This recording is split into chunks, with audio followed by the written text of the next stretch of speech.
नमस्कार विद्यार्थियों, वंदे वाणी हिंदी साहित्य चैनल में आप सभी का स्वागत है। हमारे टॉपिक चल रहा था शब्द विचार, जिसमें हमने शब्दों को 4 भागों में विभाजित किया।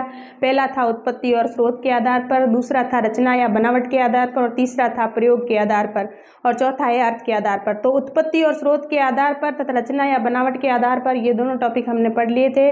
और कल हमने प्रयोग के आधार पर जो शब्दों का वर्गीकरण किया गया उसके बारे में थोड़ी चर्चा की थी, जिसमें प्रयोग के आधार पर शब्दों के 2 भागों में विभाजित किया गया है। पहला है विकारी शब्द और दूसरा है अविकारी शब्द। हमने विद्यार्थियों आपको कहा था कि विकारी शब्द उन शब्दों को कहते हैं जिनका लिंग, वचन, कारक, काल आदि के द्वारा क्या होता है, परिवर्तन हो जाता है, यानी रूपांतरण हो जाता है। लेकिन अविकारी और अवयव शब्द वे होते हैं जिनका लिंग, वचन, कारक, काल के आधार पर जो है परिवर्तन नहीं होता, वो जैसे होते हैं वैसे ही रहते हैं। और हमने बताया कि विकारी शब्द में 4 आते हैं, जिसमें संज्ञा है, सर्वनाम, विशेषण और क्रिया। और अविकारी में भी 4 आते हैं, जिसमें क्रिया विशेषण, समुच्चय बोधक, संबंध बोधक और विस्मयादि बोधक। तो आज विद्यार्थियों हम जो विकारी शब्द है उसके बारे में पढ़ेंगे कि विकारी शब्द कौन कौन से हैं। तो इसमें सबसे पहले जो विकारी शब्द है संज्ञा, दूसरा है सर्वनाम,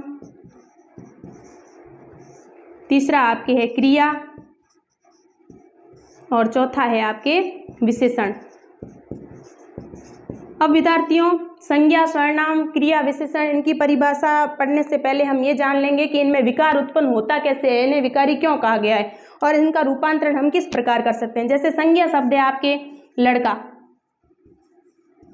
लड़का संज्ञा शब्द है, तो इसका जो हम परिवर्तन करेंगे, लिंग परिवर्तन करेंगे तो ये लड़की बन जाएगा। और इसका बहुवचन बनाएंगे, जैसे लड़की का बहुवचन क्या हो जाएगा, लड़कियां।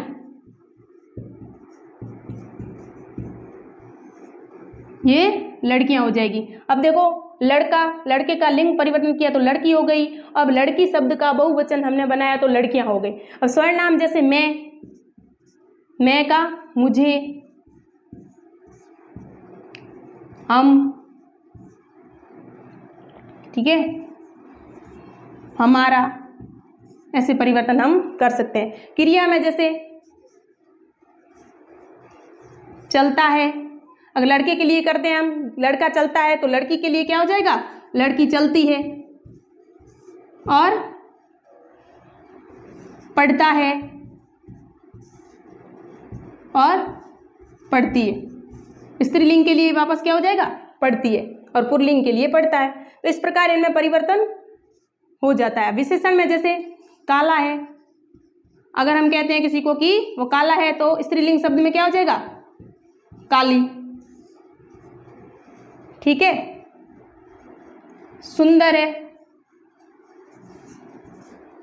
सुंदर का जो भाववाचक संज्ञा होगा उसमें क्या बन जाएगा, सौंदर्य बन जाएगा। इस प्रकार इनका रूप परिवर्तन होता रहता है। तो विद्यार्थियों और अविकारी या अवयव शब्द है, इसमें देखो, इसमें आते हैं जैसे धीरे धीरे, धीरे, तेज। तो इनको जब हम बदलेंगे तो धीरे का धीरा या धीरू नहीं होगा, ये लड़के के लिए भी वही होगा, लड़कियों के लिए भी वही होगा। जैसे लड़का धीरे चलता है तो लड़की भी धीरे ही चलेगी। इसमें लड़की, जैसे लड़का धीरे चलता है तो लड़की धीरा चलती है या धीरू चलती है, ऐसे नहीं होगा। और जैसे लड़का तेज चलता है तो लड़की के लिए भी तेज शब्द वही आएगा कि लड़की तेज चलती है। तो इनमें विकार उत्पन्न नहीं होता है। इनको विकार उत्पन्न नहीं होने के कारण अवयव कहते हैं, क्योंकि ये जैसे होते हैं वैसे ही आगे चलते रहते हैं। अब विद्यार्थियों हम संज्ञा की परिभाषा लिख लेते हैं। सबसे पहले हम संज्ञा पढ़ते हैं। अब विद्यार्थियों संज्ञा कहते किसे हैं, संज्ञा किसी व्यक्ति, वस्तु, स्थान, भाव, गुण, दशा आदि के नाम को हम क्या कहेंगे, संज्ञा कहेंगे। और संज्ञा है जो 3 प्रकार की होती है, जिसमें पहला है व्यक्तिवाचक संज्ञा, दूसरी है जातिवाचक संज्ञा, और तीसरी जो है वो है भाववाचक संज्ञा। संज्ञा की परिभाषा हम लिख लेते हैं कि किसी व्यक्ति, वस्तु, स्थान, भाव, गुण, दशा आदि के नाम को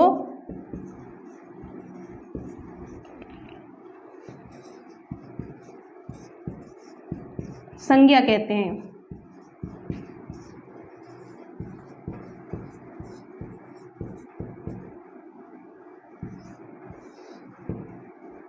संज्ञा कहते हैं। अब विद्यार्थियों संज्ञा कितने प्रकार की होती है, तो संज्ञा 3 प्रकार की होती है। संज्ञा 3 प्रकार की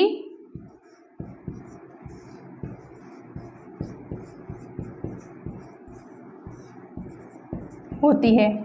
पहली है आपके व्यक्तिवाचक संज्ञा,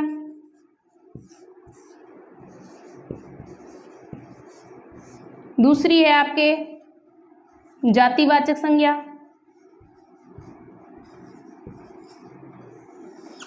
और तीसरी है आपके भाववाचक संज्ञा।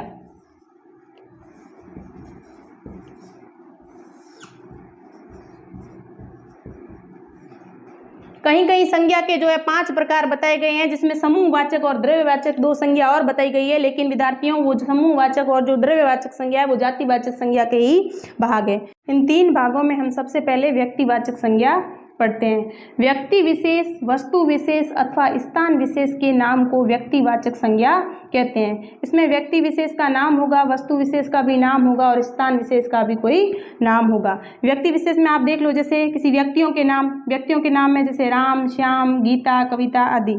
और वस्तु विशेष में वस्तुओं के नाम, वस्तुओं में देखो जैसे रामायण है, रामायण वैसे तो क्या है, पुस्तक है, लेकिन इस पुस्तक में से इसका जो है एक पर्टिकुलर नाम है, इसलिए ये क्या आ गई, ये वस्तु विशेष में आ गई और ये व्यक्तिवाचक संज्ञा हो गई। और महाभारत भी ग्रंथ है और इसका भी नाम है महाभारत, ये एक ही है, तो ये भी व्यक्तिवाचक संज्ञा हो गई। और उषा मशीन जैसे मशीन जो है वो जातिवाचक संज्ञा है, लेकिन मशीन का जो नाम है विशेष, उसे हम उषा मशीन जैसे नाम आ गया तो उसे हम क्या कहेंगे, व्यक्तिवाचक संज्ञा कहेंगे। अब स्थान विशेष में जयपुर है, आगरा है, दिल्ली है, भारत है, तो ये क्या है, ये स्थान विशेष के नाम है, तो इनको हम सभी को क्या कहेंगे, व्यक्तिवाचक संज्ञा कहेंगे। तो विद्यार्थियों आज के लिए इतना ही, कल हम जातिवाचक संज्ञा के बारे में विस्तृत चर्चा करेंगे। धन्यवाद।